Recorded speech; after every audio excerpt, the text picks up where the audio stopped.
Honorable Président, je vous dis merci pour la parole. En prélude de mon intervention, j'aimerais exprimer ma solidarité à l'endroit de nos compatriotes à l'est du Congo qui actuellement vivent les bruits des bottes. À toutes ces victimes, je déclare ma compassion et mon soutien, y compris un soutien sans faille à nos forces armées qui se battent pour défendre notre pays. Honorable Président, honorable membre du pays,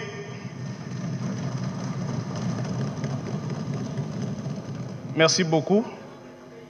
Honorable Président, honorable membre du bureau, chers collègues, d'entrée de jeu, j'aimerais féliciter, saluer la qualité du travail qu'abat notre gouvernement, avec à sa tête le Premier ministre. Excellence, Monsieur le Premier ministre, je ne veux pas mâcher ma langue. C'est un travail de qualité. Il est historique dans la mesure où, pour la première fois, nous avons atteint un niveau non encore atteint en termes de prévisions budgétaires. Oui, on dirait que ce sont des prévisions, mais c'est une vision qui est exprimée. C'est ce courage-là qui m'impressionne. Ce n'est pas seulement un courage quand je vois les prouesses dans les mécanismes mis en place pour maximiser les recettes de l'État.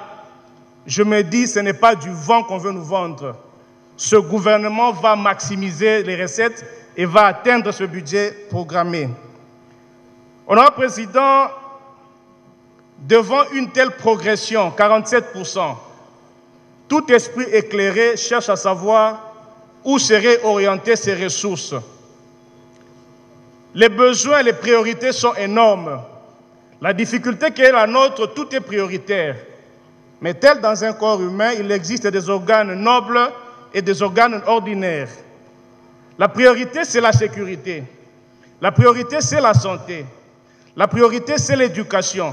La priorité, c'est l'énergie et aussi la gestion de l'écosystème. J'ai suivi religieusement le discours du Premier ministre. Il ne m'a pas déçu, parce que dans son discours, un accent particulier a été mis sur la sécurité. Je m'avais donné l'exemple, honorable Président. La question sécuritaire, je parle ici de la police. Le ratio police-population au Congo actuellement, c'est un policier pour 1140 habitants, ce qui est différent de nos voisins en Angola, par exemple, où un policier est là pour 200 personnes. Donc, l'affectation des ressources respecte effectivement cette priorité, ce qui me réjouit. Ce qui me réjouit encore dans le secteur de l'éducation, cette volonté à concrétiser les dispositions constitutionnelles par rapport à la gratuité. Le Premier ministre l'a dit ici, les enseignants, le paiement, la gratuité. Et j'aimerais aussi ajouter un défi qui se présente à nous, celui de la qualité. Et là, la qualité passe par l'enseignant, les conditions professionnelles et sociales. Du point de vue social, le gouvernement a eu à allouer des ressources nécessaires, supplémentaires à la mutuelle de santé des enseignants, ce qui a permis à ce que cette mutuelle s'étende à Mbujimayi, à Chikapa, à Kananga et bientôt à Goma et Kikwit. Donc, je ne suis pas déçu par la qualité de ce travail. Honorable Président, à côté de l'insécurité, la proposition ou la réponse que le gouvernement offre vient en aval. Mais en amont, il y a l'encadrement de la jeunesse. J'en parle pour aborder une question qui me tient à cœur, le sport dans les milieux de la jeunesse.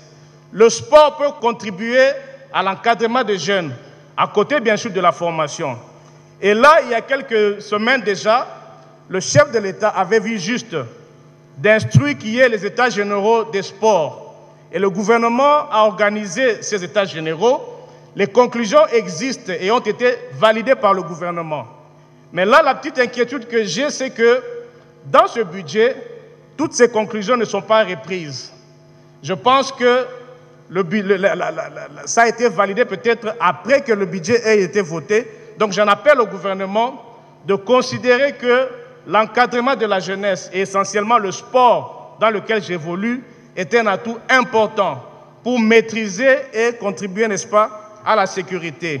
Puisque je n'ai plus qu'une minute, j'aimerais à la fois exprimer une inquiétude et une certitude. Dans le livre 1, avec le projet de développement à la base, il y a, je crois, une erreur. Pour le territoire de Chikapa, on n'a rien prévu.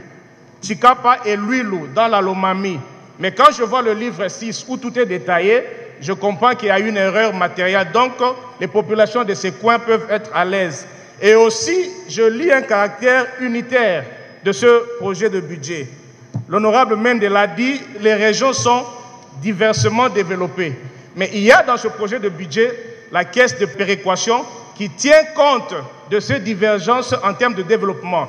Je pense que cela, c'est un symbole même de l'unité du pays et cela pourra permettre à ce que les différents coins se développent harmonieusement.